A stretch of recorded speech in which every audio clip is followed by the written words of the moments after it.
For our first guest talk of the day, we're thrilled to welcome Puneet Gupta, Director, Data Science, Global Planning at Cisco. Puneet will show us how Cisco is using Causal AI and agents to better drive demand forecasting across the enterprise, from product to individual SKUs. Welcome to the stage, Puneet.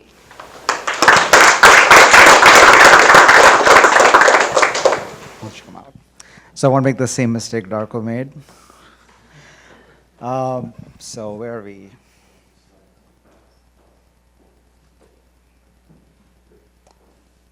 Right. Okay. Yeah. So I lead a team at Cisco that sits inside our global planning function in supply chain. It's the front end of the supply chain. From a planning perspective, so we sit behind the rest of the company in terms of sales and sales and product development and finance.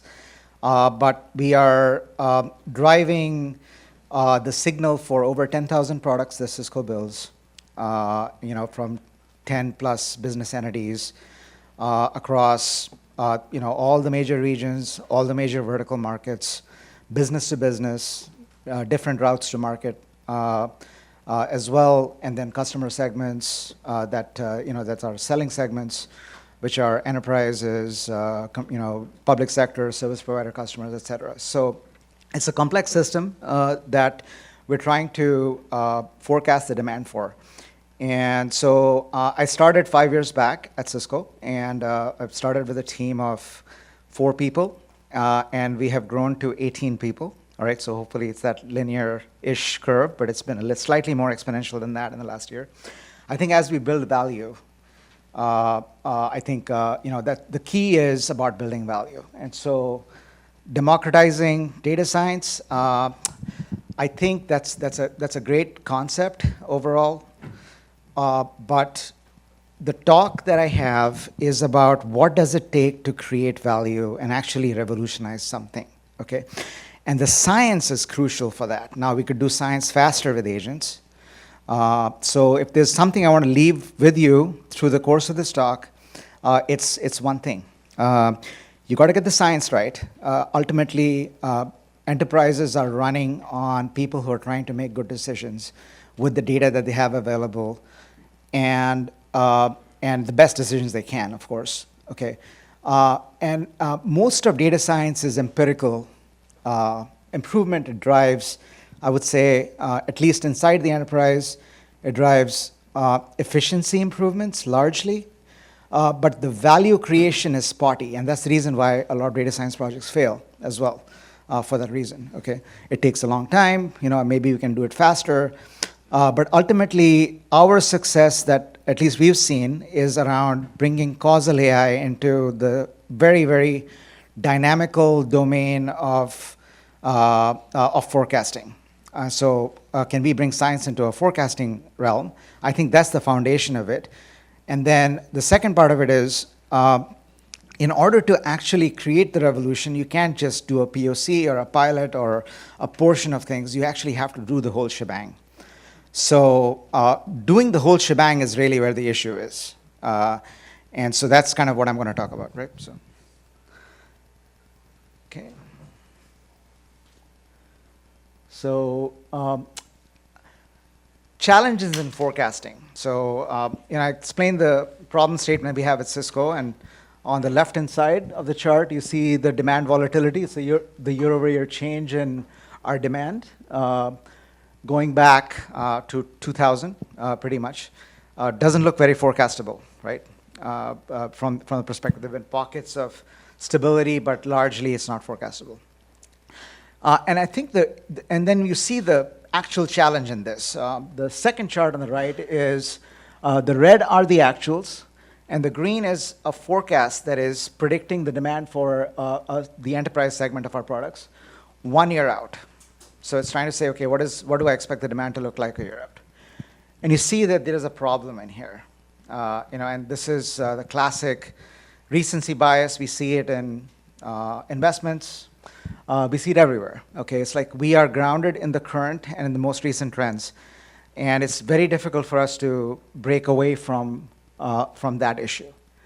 So rather than actually, go into any more gory detail, I actually asked some chatbots to describe the challenges in enterprise demand forecasting. And I got 3 answers. I picked 3 answers over here. And then I asked a reasoning model to tell us how to rank these 3. Okay, so we got this ranking criteria for this limerick that best describes the 2022 supply chain crisis. And of course, I got some very good criteria from the reasoning model. Hey, the limerick should best describe soaring demand, supply bottlenecks, enterprises struggling to adapt, or overstocked and empty shelves, right? And then it highlights in each of these limericks what the key phrases are or words are that it's using to rank things. So number 1 was, manager bold took a chance to predict with a confident glance, but the data misled, demand twisted and fled. Now they're stuck in a surplus trance, right? The interesting thing was actually what the reasoning model ranked as number 2 and number 3.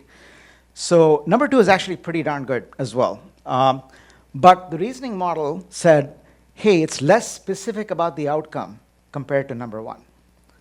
I thought that was pretty good. Even better, okay, it was number 3. So number 3, the last sentence there is, and stocked up for chaos with glee, okay?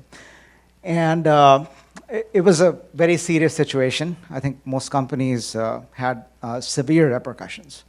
And so the reasoning model correctly said that it was too lighthearted for the gravity of the situation. I thought that's really, I think that highlights one of the biggest strengths that there is for these reasoning models to help us or to help agents, which is evaluate things in high dimensionality, right? That's, I think, the question, the part here. But anyway, I just thought this would be a good way to start things now. I'm going to go a little bit faster. I think so I'm going to cover this in 2 sections. First section is about our journey and some of the things that we have learned with respect to bringing Causal AI into the demand forecasting realm. And then the second part, which is primarily what everyone is here for, is around agents and where we see agents helping us. So our team, so essentially, the team was set up to provide a reference forecast and efficiency for supply chain planning. So we had product-centric, essentially the whole design was product-centric because supply chain tends to be product-centric largely. And then we had envisioned that if we do this reasonably well, we can take this long tail of SKUs away from human planners and provide some efficiency to the organization that way. So that was the initial goal. Now, we engineered, and again, this is about a 4-year period that we've been working on this, and we've partnered well with Causal and have been a great partner for us. But we engineered this system, and I'll go through this in a second here. There's a little thing on the right here where hopefully my cursor is visible. This is the hierarchical system that we took almost 2 years data engineering and creating this hierarchical system of features that would then help enable causal modeling. So the way we broke this thing up was to build aggregated models at higher levels, and then more detailed models at lower levels of aggregation. And I'll talk to that also in a second here. But it was very successful in terms of trying to predict 1 year out demand in a very tough environment. At least looking back from a backtesting perspective, it was very successful there. So what happened is that success then bred to more use cases, and then we expanded our view to look at the broader set of problems that were there. So we said, okay, at a Cisco level, not only do we want to see a product level view, but we want to also see a regional view, and we want to see a sales segment view. So we want to see an integrated view of what the total demand for Cisco looks like. And so that's part of the expansion of our team. And then that is leading us to further opportunities as we work on solving that well.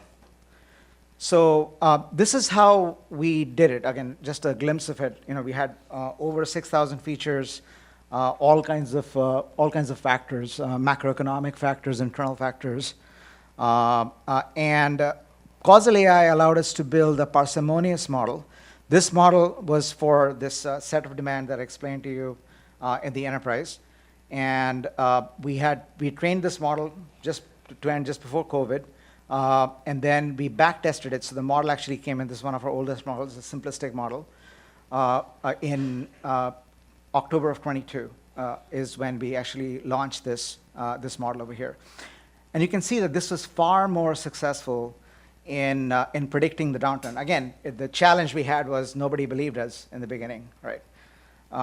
When we came up with this. So a little bit more about the hierarchical system. So we have different levels of hierarchy. So the highest hierarchy is the business entity level. And that's where we see more of the macro and sentiment and supply features that tend to have an impact a year before. You see there's a time hierarchy as well. So there's a product hierarchy and there's a time hierarchy. And both of them are important in a causal chain. The time hierarchy is important as well. The thing I want to illustrate is that the number of models blows up on you. So if you look at it, we have about 30 models at the top level of the product hierarchy. And there are 300 models at the platform level. So these are the different groups of products that have similar features and similar customer sets that Cisco builds and sells to. And so there are about 300 there. And there are 3,000 SKUs, I think primary SKUs, that we built. Oops. So think about it this way. This is for one time hierarchy, and you want to go to multiple time hierarchies, so this number multiplies there.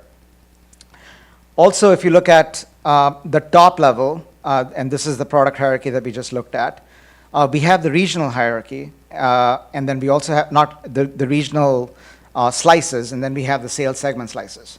So to make this thing meaningful, we have to actually look at all three of these at that top level over here. So just a little bit more flavor on these models. So this is the model I'd shown you before. This is for the enterprise group. It's trying to predict a year out. This is when the model was launched. When we start building models in this case, the second model here is a 6-month out model here. The first one was a year out, as a year's offset. This is on a back test. We saw some very, very interesting things that come out. And in fact, I'll have an example at the end that references some of the features that showed up in this model. But you see that it's tighter. Now, of course, there is a model selection bias in here, but it's also a very parsimonious model that's done very well for us. However, you noticed, right, in the previous slide here, there is a period of time in the first half of calendar 24 when both these models were not doing well, okay, relatively speaking. Okay, now, I think they were 6 months back or a year back in terms of their prediction, so it's understandable from that perspective. But we still, I think we had to figure out what happened. And the thing is that when we started to look at more granularity, this is at the business entity levels, inside this group or super group of enterprise businesses, we started to see better resolution that came through. So the importance of going down to the right level of granularity, also considering in this particular case here, the supply chain crisis started out with supply constraints, and Cisco is a supplier as well, right? And so as we blew through those supply constraints and finally were able to ship products to a customer, we actually dumped it on them as well. And that dumping caused a suppression in demand, which is what we see in this section in the first half of 24. And so it took us to actually build more granular models with the right feature set, with these shipment features and other things like that, to help us actually better calibrate what occurred at that point in time. So that's kind of like our causal side of the story. The value was enough and it was significant that it showed us that we really needed to do this across the board, and that we were able to do this, and that's what I'll talk a little bit more about. How do we build these better causal models? We leverage structural causal modeling to bring business relevance while respecting the complexity of the problem. So, decomposition of time series. We have multiple forecasting approaches. We have an industrial approach for causal modeling, which is we leveraging causal graph discovery for feature selection, which is a unique thing, I think. We've had a lot of success with that, but that process takes us 2 weeks to build a good one, wherever we care about. Also, there's the custom causal graphs with curated features, which is, I think, what most of the industry is trying to do in specific use cases. So either of those two take a lot of time.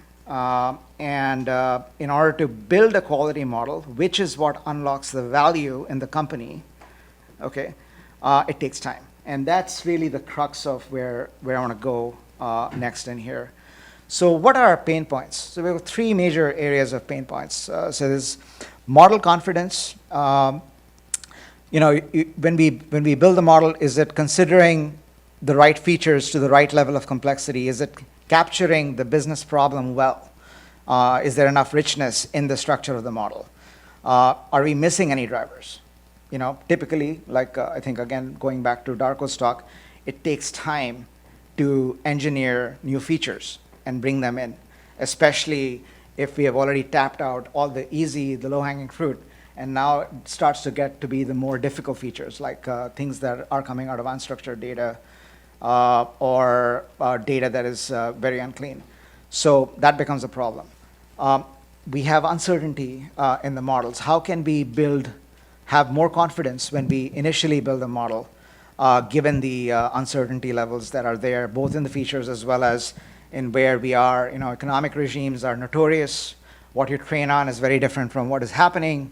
I think we're all seeing this in terms of our stock portfolios today. It's weird, right? And so that's part of the problem, is how can we understand the true uncertainty in these models and calibrate and respond quickly to that. And of course, overfitting. I mean, we have a very, very it's a very narrow set of data with a very wide set of features, and so overfitting is a serious issue. I think causal inference is probably the only way in which you can cut down the risk of this meaningfully. You use any other approach, traditional machine learning, you might as well not try. Because you're not going to get any better than anyone else. So that's one area, is model confidence. Scaling is another significant area. The search space is very large. I mean, each new business has got unique characteristics, and so how do you come up with a causal graph that is, let's say, as close to the truth as possible? Very, very non-trivial. I'm not anywhere close to where Darko is in terms of being able to do this thing, without serious human effort, assisted, of course, but serious human effort. I think this is where I think there's a huge amount of opportunity for us to unlock the true potential of doing science in the enterprise. Of course, I showed you the growing number of models. I think the more success you have, that breeds more work, generally speaking. And even when you look at the problem out here, if you solve 20% of the problem, from an enterprise perspective, it can and may be able to help. But really, I think the big value is when you solve 100% of it. And so if you are to do it all and do it reasonably well, then the amount of work is much more than what any reasonably sized team can do. And so I think this is another area, the major pain point. We have skill variation. The average data science tenure in my team is a little bit over 4 years. Okay, so We've done this on purpose. We did it very efficiently, and I think that our relationship with Causal has enabled or democratized to some extent our ability to leverage advanced causal inference algorithms and processes to be able to do this better with that level of experience. But there is a lot of skill variation that's there, and so that's a pain point. Relevance and trust with our stakeholders. So interpretability in business terms, being relative versus data science terms, that cannot be understated, right? It's like when we build models, you come up with all these crazy transformations that don't mean very much to most people. So what is it really telling you? Okay, and that's the cool thing about Causal, is that it's trying to tell you something. You have to figure out what is it that it's trying to tell you, and that's not a small thing; it's a huge thing.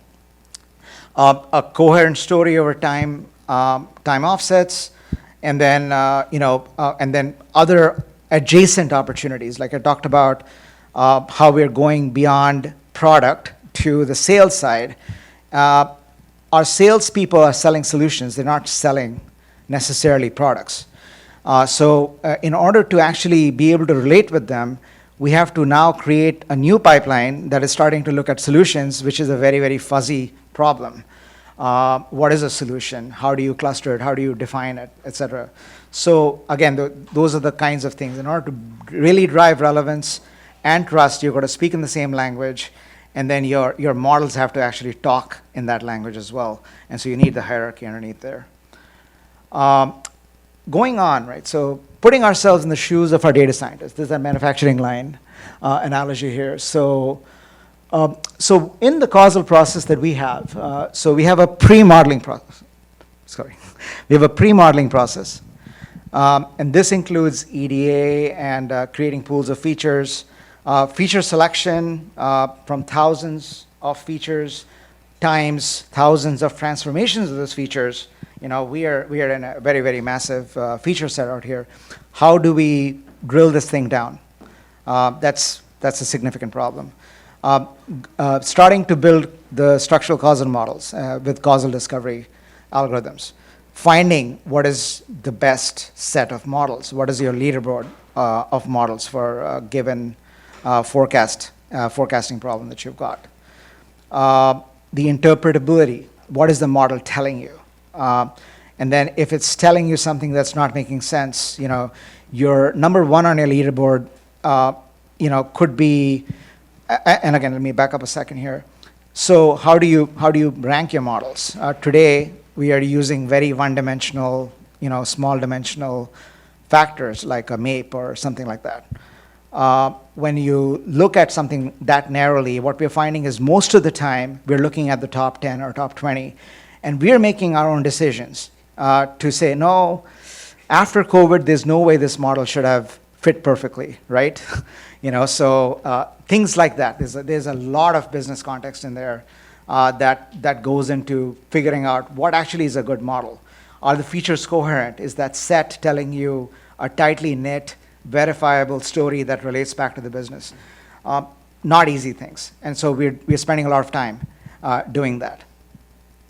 So that's to build a model, and then there's a recursive loop that occurs between the causal discovery, model search, and interpretability aspect of it. And then once you have the model, then there are all kinds of questions that come up. What is it saying? Why is it saying it? What happens if? And that is another very cool thing about causal, is the ability to do counterfactuals if you build these models well. Okay, if you haven't, then of course you get spurious results. But if you have taken care, then you can do a lot with that. You can answer a lot of very difficult and important questions with that type of capability. So in terms of where agents can help us in here, I think everywhere is a simple answer. But I'll highlight some of the big areas. So given our skill gap, skill differences, and then the learning that is going on, every EDA for every model, we're learning something about the system, learning something about how to do it better. And so the cross-learning EDA agent, we think, is going to be a huge thing for us to be able to do a better and better and better job. Ultimately, that helps us get to the ground truth in terms of an SEM. The place where we've spent the most time is in terms of feature selection assistance. It's not quite an agent yet, but that's where we spend a lot of time. And that helps us through a lot of that process. Same thing with the causal model discovery assistant. We've done some work in terms of trying to help us do this leaderboard. Again, it's a narrow dimensional view, and we're leveraging these assistants primarily in the longer tail so far of the models that we have. The more important ones, we do a lot less of this. It's a lot more curated. And then in terms of the model inspection, explanation, ranking, slideware, slideware is a real problem, and then scenario and counterfactual agents. That is I think, a significant area for us. So if we kind of go back to the ranking analogy, model ranking using the high dimensionality that's available to us through LLMs, through reasoning models, we are very excited about working and trying to figure that piece out and see if we can not only out the box, but also as we build our own knowledge stores intentionally to help the LLM through RAG stores, et cetera, do that.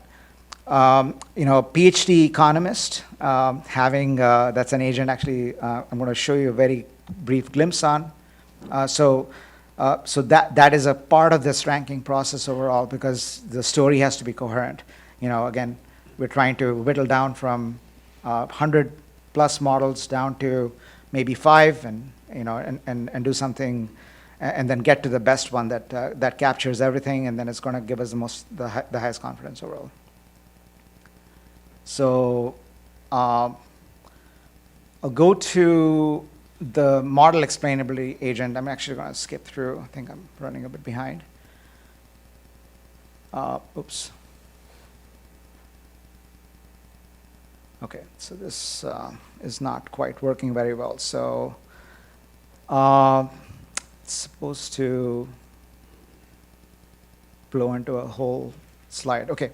I'm just going to work with this right now. So this is a simple question. I mean, nothing as complicated as what Dark was saying. What are the model predictions for net bookings in 6 months in 6 month increments from January 2022 onwards? And so it's a classic agent.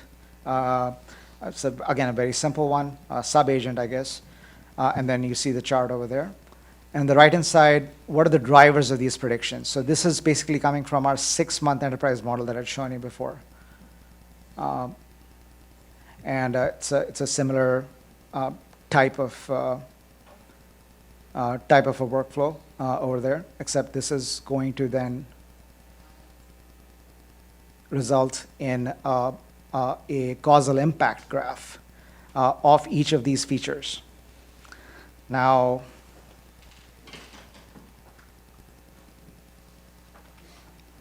okay.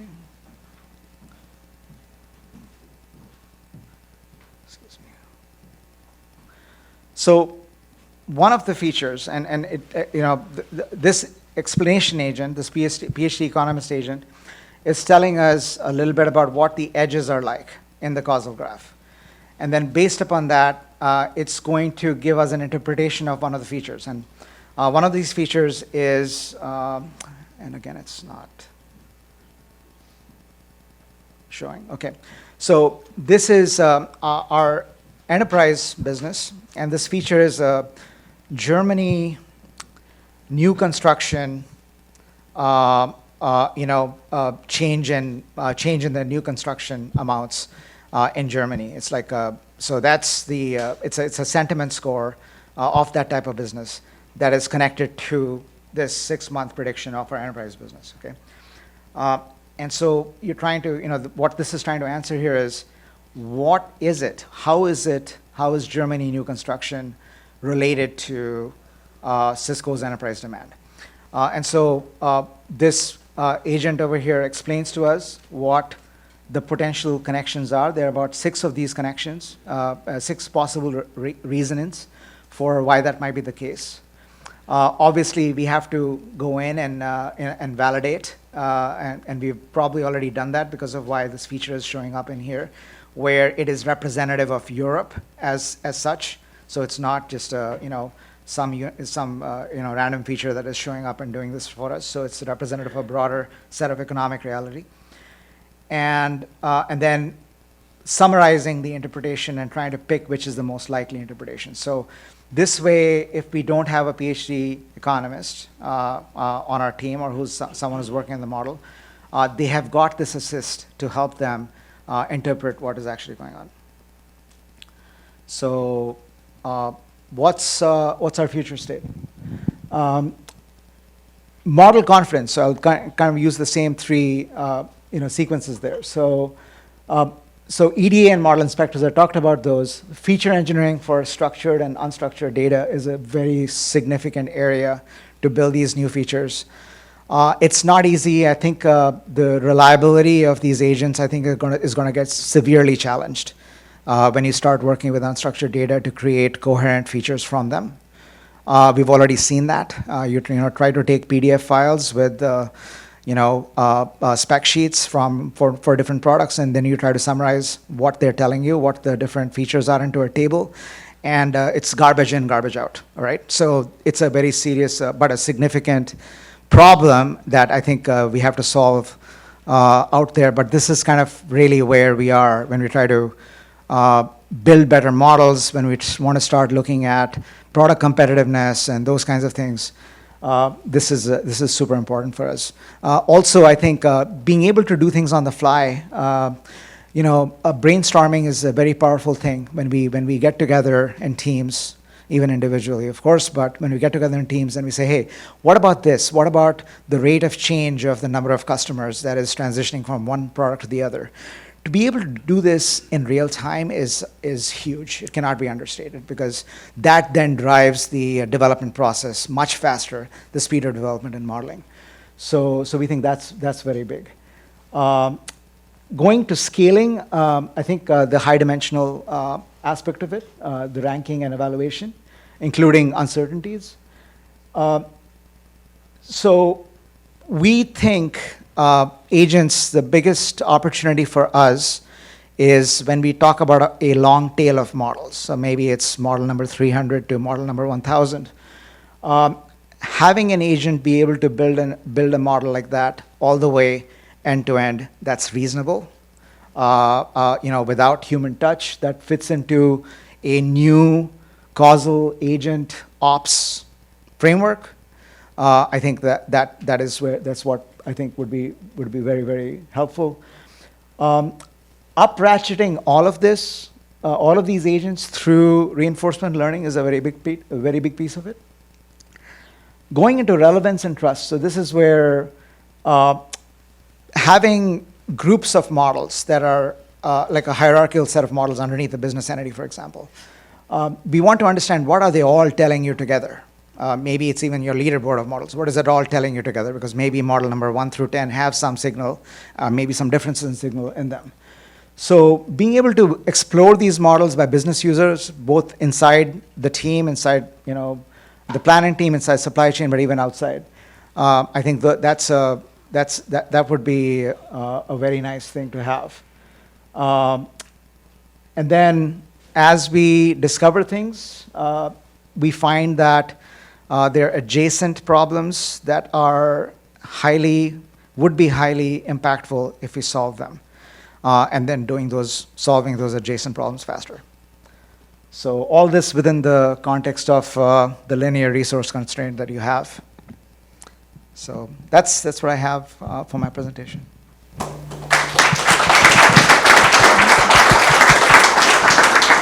Thank you, Puneet, for that insightful look into how you're approaching demand forecasting at Cisco. And now we have a question or two for you, and I'll turn the time over to Jerry to ask away. A lot of questions, actually. One of the questions I had, Puneet, and it just occurred to me as you were talking about, and like what Darko was talking about as well, is the change of how people work, leveraging agents.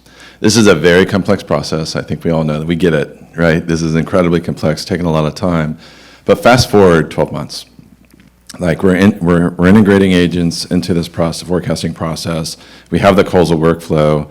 Maybe speak to how you envision the work of the data science team changing within this process as you introduce agents, and also how that might influence the consumption of the output of the team for the forecasting process. I know that's kind of new. Yeah. We didn't really talk about that, but I think it's, when you were speaking, I was thinking about, okay, this is going to change a lot. But yeah, I'd love to hear your thoughts around that. I think there's a lot of lower, more like agents that we can actually grab quickly, and they can dramatically change things. So, I mentioned the ED agent. That's very, very reasonable. You have the latest or the best way, the best known method, and then that is evolving. And so having a learning agent that is capturing this and then being able to generalize from one business or one product to another product, or maybe it's a sales regional forecast or something like that.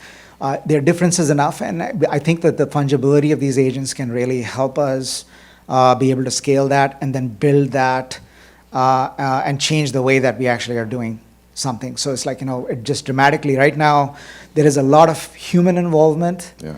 Lot of, it's like, I joke about this, but there's no one person in my team, that can make a call on something. It's because the problem is so complex. And so it takes multiple people, and then we are able to make the best decisions when we have multiple people involved in this thing. So with this type of a framework, we could probably do more. And have each data scientist have and everybody have the confidence that, yep, people are leveraging the best, whether it's somebody who's 2 years into the role, or even if it's the most advanced user, right? Yeah. So. Right, and then the consumption of it as well, because you talked about like PowerPoint and this type of thing. So agents can certainly influence the consumption of your output from the team. So I'm curious what you're thinking about that in terms of agents. Or access of the output thereof.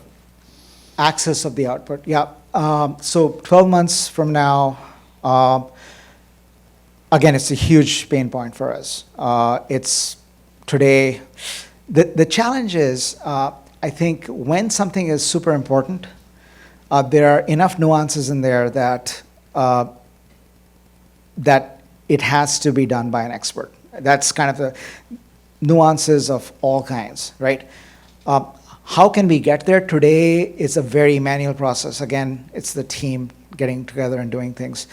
Can it be done faster in terms of the output? I think it's very feasible where we have a group of models that are saying something and they're being summarized largely by an agent. Okay, because again, it's very, very time consuming to do so. Yeah, yeah. So I see a lot of maybe it's the middle tier of models, or if it's the tail, of course, right? And I see us doing that on the tail.